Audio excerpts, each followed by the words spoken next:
Have you ever wondered how Britain, a small island nation, was able to withstand the powerful German Luftwaffe during World War II? A question that has intrigued historians and enthusiasts alike.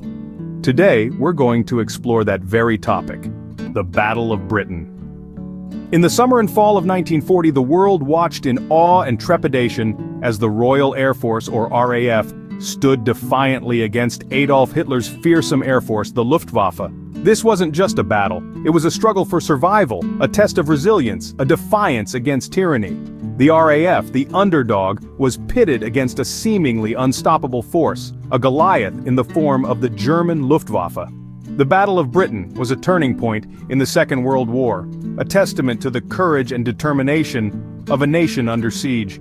It's a story of heroism, perseverance, and strategic brilliance. So, join us as we delve into the events that unfolded during the Battle of Britain. The Battle of Britain did not occur in a vacuum. It was a culmination of a series of events that started with Hitler's rise to power. Indeed, the roots of this monumental clash stretch back to the early 1930s, when Adolf Hitler, with his fiery speeches and promises of a resurgent Germany, ascended to the pinnacle of German politics. Hitler's rise to power brought with it an aggressive expansionist policy, setting Germany on a collision course with the rest of Europe. The first major domino to fall was Poland. In September of 1939, German forces blitzkrieged their way through the Polish defenses, marking the beginning of the Second World War. This blitzkrieg, or lightning war, was a new form of warfare, combining speed, firepower, and coordinated attacks to overwhelm the enemy. Following the invasion of Poland was a period known as the Phony War. Despite declarations of war by Britain and France, there was little actual fighting on the Western Front. This lull, however, was far from a period of peace. It was a time of preparation and planning, with both sides bracing themselves for the inevitable clash. On the eve of the Battle of Britain, both the Royal Air Force and the Luftwaffe were formidable forces. The RAF, although outnumbered, had several advantages. They were fighting over home territory, which meant shorter supply lines and the ability to quickly repair and refuel aircraft. They also had the advantage of radar technology, which provided early warning of incoming attacks. The Luftwaffe, on the other hand, was the most powerful air force in the world at the time. They had superior numbers and had perfected the art of the blitzkrieg. Their strategy was to achieve air superiority by destroying the RAF on the ground and in the air. But beneath the surface, there were tensions and disagreements among German leadership about the best way to defeat Britain. These disagreements would go on to have significant impacts on the outcome of the battle. With these events set in motion, the stage was set for one of the most significant air battles in history. On the 10th of July, 1940, the first bombs fell on Britain. The Battle of Britain had begun. With the commencement of this aerial combat, the German Luftwaffe aimed their sights on shipping convoys and coastal targets. The intent was clear: to cripple Britain's supply lines and weaken the Royal Air Force's defensive capacity. Their strategy was formidable, employing a mix of bombers and fighters in a fierce attempt to gain air superiority. In response, the RAF, although outnumbered, was far from outmatched. They scrambled their Spitfires and Hurricanes, iconic aircraft that would become symbols of British resilience. These pilots, often referred to as the Few, were tasked with defending their homeland from an enemy that loomed large in the skies above. Yet, it wasn't just a battle of aircraft and pilots. A crucial factor that played a significant role in this phase of the conflict was the use of radar technology. The British had developed a chain of radar stations, known as the Chain Home System, along their east coast. These stations could detect incoming German aircraft before they even reached the English Channel, giving the RAF a much-needed advantage in terms of preparation and response time. The Luftwaffe, underestimating the importance of these radar stations, failed to prioritize their destruction. This oversight allowed the RAF to effectively disrupt the German air assaults and launch counterattacks, despite being heavily outnumbered.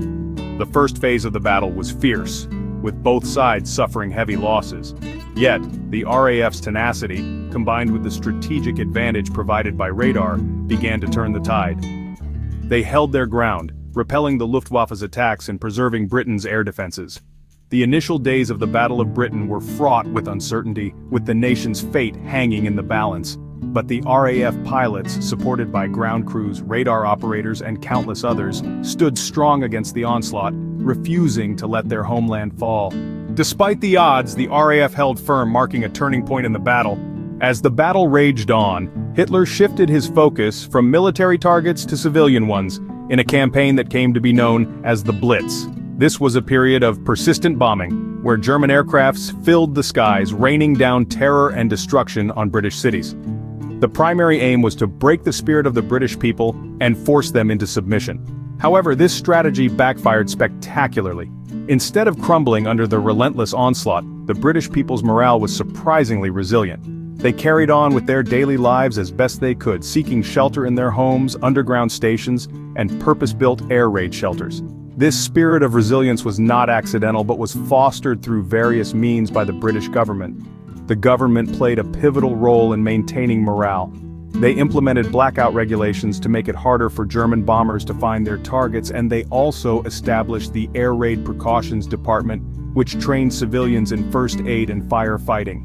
These measures, along with regular broadcasts on the radio by the Prime Minister Winston Churchill, kept the spirit of the people high. Amidst all this, the Royal Air Force, or RAF, continued to resist the Luftwaffe.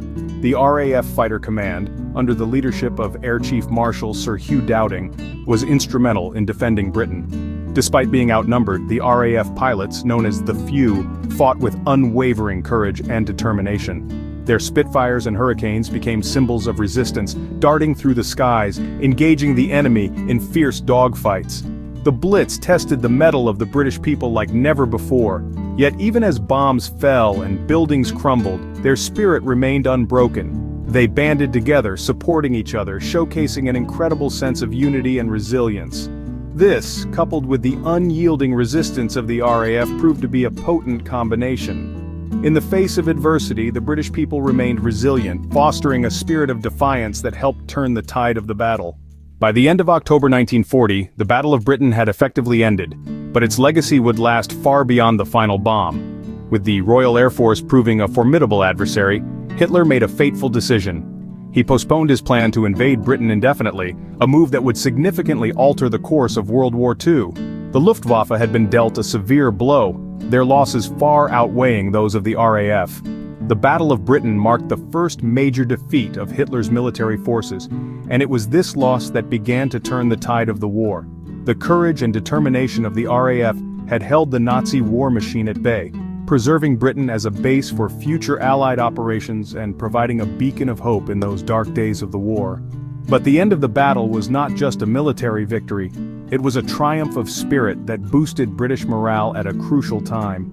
The bravery of the RAF pilots, the so-called Few, became a source of national pride and a symbol of resistance against tyranny.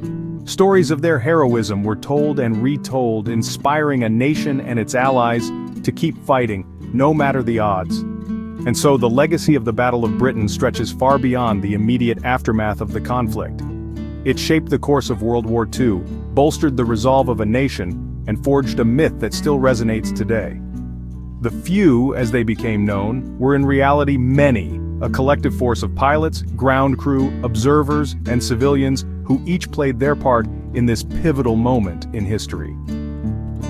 The Battle of Britain serves as a reminder of the courage, resilience, and determination of the British people and their RAF defenders.